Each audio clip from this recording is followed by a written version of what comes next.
ni miongoni mwa maeneo mazuri kuyatazama. Ni mandhari ya kuvutia isiyoelezeka, wakienda kucheza dhidi ya Dodoma Jiji, mchezo ambao unazileta timu ambazo zina rekodi ya kucheza dakika 7 tu wakiwa wenyeji Dodoma Jiji. Itakuwaje leo? Tusubiri kuona jinsi ambavyo mambo yatakuwa. Ni kikosi cha wenyeji Pamba Jiji, amerejea langoni Yona Geoffrey Amos baada ya kukosekana mchezo uliopita dhidi ya Singida Black Stars. Kikosi cha ushindi wanasema kibadiliki, na kile kilichoanza dhidi ya Mtibwa na kushinda 1-0 ndicho ambacho kimeanza leo. Yes, na shughuli inakwenda kuanza namna hiyo. Mpira ukitolewa nje si jambo la kushangaza. Ni Pamba Jiji dhidi ya Dodoma Jiji.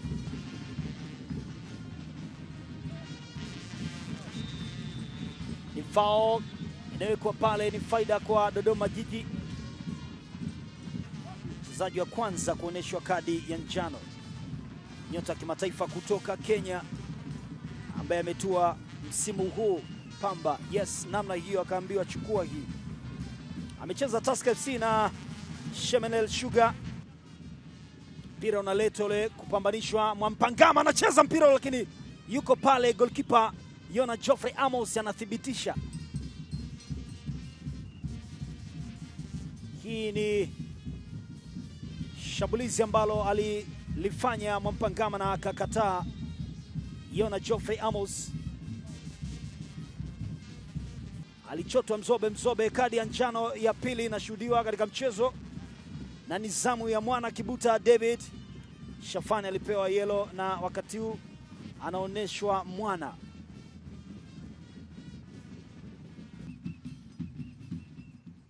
Mwana Kibuta David tengeneza na Mwana, cheza mpira ambao umeenda mbali sana ule, ye mwenyewe haamini.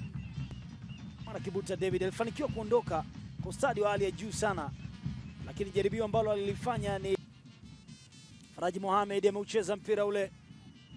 Mwampangama na pambana, mwamuzi anasemaje? Pia ni hakuna jambo hapo. Kwenda hewani Faraji, kulikuwa na offside hapa, ndicho kilichohukumiwa. Mwampangama mpira ulimkuta kwenye offside. Zabona amemkomba, amekombeka. Zabona anaingiza cross, Almanusura pale kuweka goli, lakini wako vizuri. Inapambanishwa nyingine tena. Nashon imegoma. Ilikuwa ni shambulizi hatari wanalifanya Pamba. Akamkomba, akakombeka Gadiel, lakini walikuwepo walinzi pale. Bado mpira ulirudi kwa Pamba.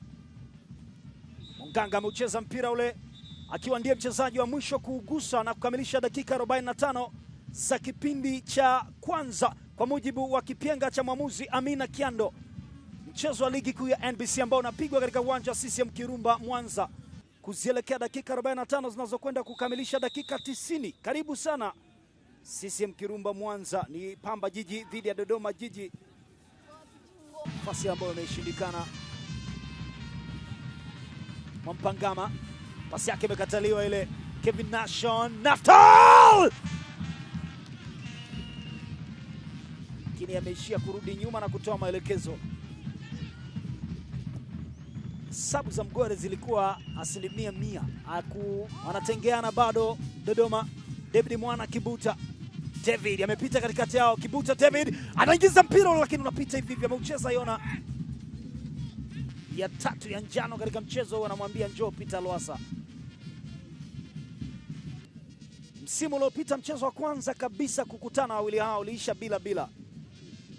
Kama leo itaisha hivyo itakuwa ni mara ya pili, lakini ni katika mchezo wa pili wa marejeano. Mashabiki wanakutana pamoja. Dodoma anapita, ambia tupo pamoja hapa. Yote ni majiji, lakini hajapata bao pia kwa ajili ya Pamba. Aka clear kuondoa madhara ambayo yalikuwa yanatengenezwa na Dodoma Jiji. David Mwana Kibuta anatafuta njia, ameipata. David Mwana Kibuta David. Almanusura kujifunga wao wenyewe, lakini jitihada za pressing ambayo alifanya golikipa kumfuata Mwana Kibuta zilizaa matunda. Hii ni nafasi ambayo Dodoma Jiji walitengeneza, lakini Yona Geoffrey Amos alikwenda kufanya kile kilicho bora zaidi. Hapa ndipo unazikuta sifa za washambuliaji ambao ukimshika bega kwenye eneo hili katika mwelekeo ule. Dakika 90 zinakamilika, halijashuhudiwa bao na hakuna kilichoongezeka kati ya wawili hawa. Alama moja imeongezeka kwa Pamba na nyingine imeongezeka kwa Dodoma Jiji. Wanafikisha alama 30 Pamba. Ulikuwa ni wakati wangu kwa Lugano Mwaka Lobo. Dakika 90 timilifu. Pamba Jiji 0, Dodoma Jiji 0.